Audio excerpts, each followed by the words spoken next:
Beach FM, locals talking to locals. Our Kapiti Chamber of Commerce, just for a moment, perhaps the water's got into telephone lines, but we've got her on a cell phone, and it's good morning to Heather Hutchings. Good morning, Heather. Good morning, Nigel. Yeah, the rain was a bit heavy, so it may have got into the system there somewhere. Yeah, I think I might have to investigate it. Fair enough too. Now, I suppose all on your mind is just the Kapiti Auckland Air Connection and the rally that they're going to hold on Sunday. Yes. Of course, the airport has been on our agenda now since September, October of last year. So while we were disappointed with Air New Zealand's news a couple of weeks ago, we also are very positive about the opportunities going forward. Yes. We do need to attract another airline as soon as possible, and we will really be working hard with our businesses to make sure that we can do that. Looks so Air Chatham's, 99% wanting to do it. They just got to cross the T's and dot the I's. Yes. There is a little bit of that big long word, that regulatory requirements that need to be met. But they are working very, very hard to, with KCDC and with ourselves, with Nathan Guy, to look at, and of course the Todd Group, on how we can move that forward. But we're excited about Air Chatham. Yes, I think you should be too.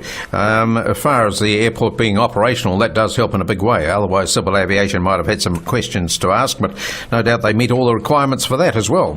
Operating out of Whanganui, I was read with interest that they only have a 65% loading out of Whanganui, which is reasonably low, to be quite honest, and we could achieve that, couldn't we, for them? Yeah, definitely, and I guess, Whanganui is a bit close to Palmerston North as well, so it's depending on where people want to fly. Yes. But talking to Craig at the meeting that Nathan Guy called on Tuesday, Craig, as I say, is doing his due diligence now. It is, for me, it's a family company that's growing. It sort of fits with the Kapiti Coast businesses and our region and our community. So it's a success story from a small company. Right. So just to confirm whether the Todd company are still interested in operating it as an airport and not something else.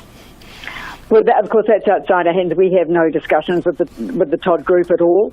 That's something you'd have to go higher up for that one, I think, Nigel. Yeah.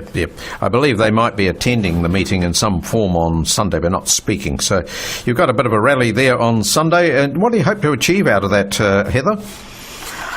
Well, for the Chamber, it's just being really positive about our airport going forward, the importance of it to the community and to business. And we're still growing. Kapiti Coast is growing, and it's going to continue to grow. And so it's a vital part of our community. Yes, I'm just thinking of businesses, if they develop their freight system, smaller planes might not have the capacity to carry a lot of freight, but that might be something to be discussed at the meeting on your rally on Sunday. Yes. And remembering that Air Chatham started off by carrying freight. Yep. So that was originally it was bringing those wonderful crayfish tails from the Chathams to the rest of New Zealand, and they actually fly quite a lot of freight out and around the country. Yeah, that's good.